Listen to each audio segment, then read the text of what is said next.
Hello friends, welcome to your channel aspirant stair. जैसे कि दोस्तों आप लोग देख रहे हो, CISF कांस्टेबल ट्रेड्समैन 2022 का वैकेंसी आ चुका है। तो हम लोग इनके सभी पॉइंट को अच्छे से समझ लेते हैं ताकि फॉर्म भरने से लेकर के सिलेक्शन होने तक कहीं से भी कोई दिक्कत ना हो। तो चलिए हम लोग बारी बारी से सभी पॉइंट को अच्छे से समझ लेते हैं। दोस्तों इसमें अप्लाई डेट है 21 नवंबर से लेकर के 20 दिसंबर तक, मतलब कि आप इन दोनों डेटों के बीच कभी भी फॉर्म भर सकते हो। टोटल वैकेंसी दोस्तों इसमें है 787। ठीक है, तो अच्छा खासा वैकेंसी है दोस्तों। जिसमें फ़ी रखा गया है दोस्तों OBC, EWS और जनरल के लिए 100 रुपया रखा गया है, जबकि SC, ST और फीमेल के लिए कोई भी फ़ी नहीं लगता है। और एज काउंट लिमिट का मतलब हुआ दोस्तों कि आपको 1 अगस्त 2022 को मिनिमम 18 वर्ष होना चाहिए। ठीक है, 1 अगस्त 2022 तक आपको कम से कम 18 वर्ष होना चाहिए। और जितने भी 18 से 23 वर्ष के कैंडिडेट होंगे सभी लोग फॉर्म भर सकते हैं। ठीक है, और इसमें डेट ऑफ बर्थ रखा गया है दोस्तों 2 अगस्त 1999 से लेकर के 1 अगस्त 2004 के बीच में डेट ऑफ बर्थ रहना चाहिए। ठीक है, और इसमें एलिजिबिलिटी क्या है दोस्तों, मात्र 10th पास है, समझ गए ना। और एज में छूट भी मिला है, OBC के लिए 3 साल का छूट है और SC, ST के लिए 5 साल का छूट है। मतलब जो भी OBC वाले होंगे उनका उम्र ये 26 वर्ष तक भर पाएंगे और SC, ST वाले 28 वर्ष तक भर पाएंगे। ठीक है दोस्तों, इस वैकेंसी का पोस्ट के बारे में अच्छे से समझ लेते हैं। ठीक है, कि किस पोस्ट में कितने वैकेंसी रखा गया है। ठीक है, तो आप लोग देख रहे हो दोस्तों यहाँ पे जैसे कि लिखा हुआ है नेम ऑफ पोस्ट, इधर लिखा हुआ है मेल, इधर लिखा हुआ है फीमेल, और यहाँ पे अदर मतलब एक सर्विसमैन का कितना वैकेंसी है वो सब, और यहाँ ओवरऑल टोटल कितना पोस्ट है वो सब लिखा गया है। तो जैसे कि दोस्तों यहाँ पे रोमन में लिखा हुआ है बार फर्स्ट, मतलब जो भी रोमन में 1, 2 है तो इतने टाइप का वो पोस्ट है इसलिए लिखा गया। जैसे बार 1 है, यहाँ बार सेकेंड है, तो इसका मतलब हुआ कि बार का मतलब 2 तरह का यहाँ इसमें पोस्ट है बार का। ठीक है, तो इस तरह से समझना है। तो बार फर्स्ट में मेल के लिए 83 वैकेंसी है, जबकि फीमेल के लिए 9 वैकेंसी है और अदर के लिए 10 है। तो टोटल मिला के कितना हो गया दोस्तों, 102 वैकेंसी। ठीक है, ठीक है। उसी तरह वाशरमैन में दोस्तों मेल के लिए 95 है, फीमेल के लिए 11 है और अदर के लिए 12 है। तो ओवरऑल कितना हो गया, 118 वैकेंसी। ठीक ठीक उसी तरह स्वीपर में दोस्तों मेल के लिए 161 है, फीमेल के लिए 18 है और अदर के लिए 20 है। तो ओवरऑल हो गया 199 वैकेंसी। ठीक है, ठीक उसी तरह टेलर में मेल के लिए 22 है, फीमेल के लिए 2 है, अदर में 3 है। तो ओवरऑल हो गया 27 वैकेंसी। मैसन के लिए हो गया दोस्तों मेल में 10 वैकेंसी हो गया, फीमेल में 1 वैकेंसी हो गया, अदर में 1 है। तो टोटल हो गया 12 वैकेंसी। कुक के लिए दोस्तों हो गया मेल में 247 वैकेंसी, फीमेल में 27 वैकेंसी, अदर में 10 वैकेंसी। ओवरऑल हो गया 304 वैकेंसी। ठीक है दोस्तों, ठीक। फिर बार्बर कॉबलर फर्स्ट में दोस्तों हो गया मेल में 1 वैकेंसी है और फीमेल में और अदर में कोई भी वैकेंसी नहीं है। तो टोटल हो गया 1 वैकेंसी। ठीक है, ठीक उसी तरह माली में दोस्तों मेल में 3 वैकेंसी है और फीमेल और अदर में कोई भी वैकेंसी नहीं है। तो ओवरऑल हो गया 3 वैकेंसी। ठीक ठीक उसी तरह बार्बर सेकेंड में मतलब बार्बर का दूसरा टाइप का पोस्ट कोई होता होगा। ठीक है, तो उसमें है मेल में 7 वैकेंसी है और ये सभी में कोई भी वैकेंसी नहीं है। तो टोटल हो गया 7 वैकेंसी। कॉबलर सेकेंड में दोस्तों मेल में 4 वैकेंसी है, फीमेल में 1 वैकेंसी है और अदर में 1 वैकेंसी है। तो टोटल हो गया 6 पोस्ट। ठीक है, फिर हम लोग देखेंगे पेंटर में है मेल में 1 वैकेंसी है और ये सब में कोई भी वैकेंसी नहीं है। तो ओवरऑल हो गया 1 वैकेंसी। वेल्डर में मेल में 3 वैकेंसी है, ये सभी में कोई भी वैकेंसी नहीं है। तो ओवरऑल हो गया 3 वैकेंसी। फिर प्लम्बर में दोस्तों मेल में 4 वैकेंसी है, ये सभी में कोई भी नहीं है। तो टोटल हो गया 4 वैकेंसी। तो दोस्तों आप देख रहे हो गौर करके कि सबसे ज़्यादा वैकेंसी कुक में है। ठीक है, 304 वैकेंसी। तो अच्छा खासा वैकेंसी है दोस्तों, ज़्यादातर यही लोग भरेंगे इसी पोस्ट के। दोस्तों ये जितने भी ट्रेड्स हैं ये सभी ट्रेड किस बेस पे सवाल पूछेगा। ठीक है, इसका मैं पूरा डिटेल्स में बात करने वाला हूं दोस्तों। जैसे कि आप देख रहे हो दोस्तों फिजिकल एग्जाम कहाँ कॉन्डक्ट होगा, ठीक है, किस बेस पे ट्रेड का सवाल पूछा जाएगा और क्या क्या डॉक्यूमेंट्स जरूरी है। तो ये सभी पॉइंट्स को मैं बहुत अच्छे से क्लियर करूंगा दोस्तों डिटेल्स में। तो वीडियो पे आप बने रहें, वीडियो को बिल्कुल भी स्किप ना करें। तो फिजिकल इसमें रन में मेल के लिए 1600 मीटर 6.5 मिनट में, जबकि फीमेल में 800 मीटर 4 मिनट में, ठीक है।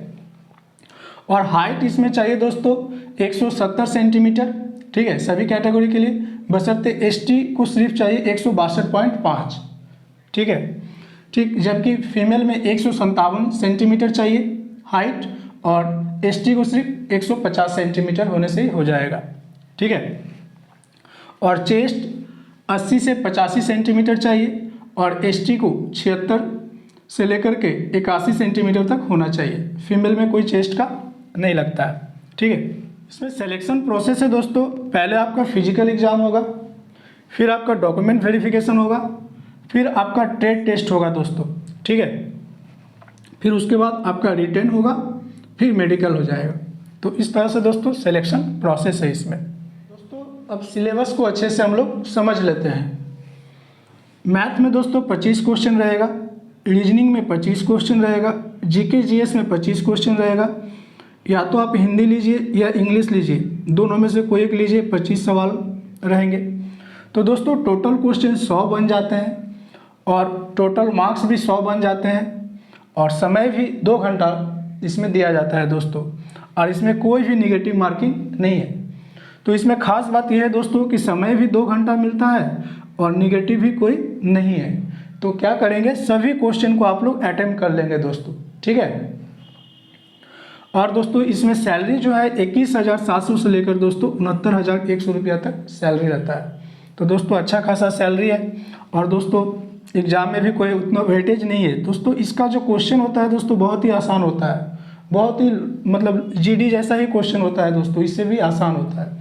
तो जो भी इसमें होता है फिजिकल में ही रहता है दोस्तों, तो आप लोग फिजिकल को अच्छे से तैयार कर लेंगे। जो लोग भी फिजिकल फिट अच्छे से रहेंगे तो रिटर्न का एग्ज़ाम उतना भी वेटेज इसमें नहीं रहता है, तो आप लोग आराम से निकाल लेंगे दोस्तों। जैसे कि दोस्तों मैंने बताया था कि इसका फिजिकल एग्ज़ाम का सेंटर कहाँ कहाँ होता है, उसके बारे में पूरी डिटेल्स में मैं बात करने वाला हूँ। तो चलिए उसको एक बार देख लेते हैं।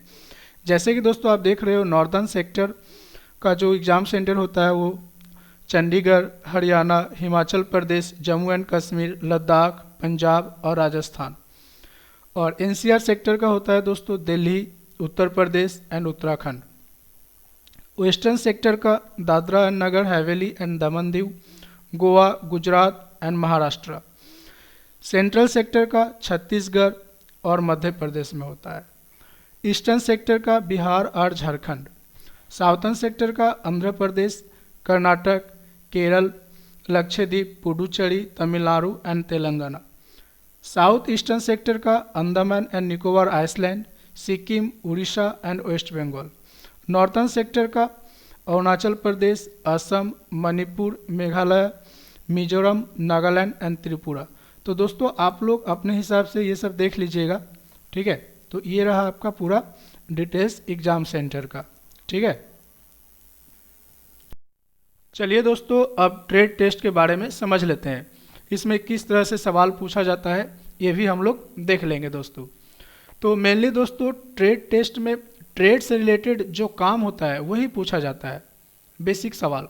जैसे कि दोस्तों मान लीजिए कोई कुक से भरेगा तो कुक से रिलेटेड ही सवाल पूछा जाएगा, जैसे रोटी, चावल, इडली, सांभर, ये सब बनाने आने का नॉलेज पूछा जाएगा। मान लीजिए कोई वाशरमैन से भरेगा तो कपड़ा धोने का प्रोसेस पूछा जाएगा। तो चलिए हम लोग देख लेते हैं, ठीक है।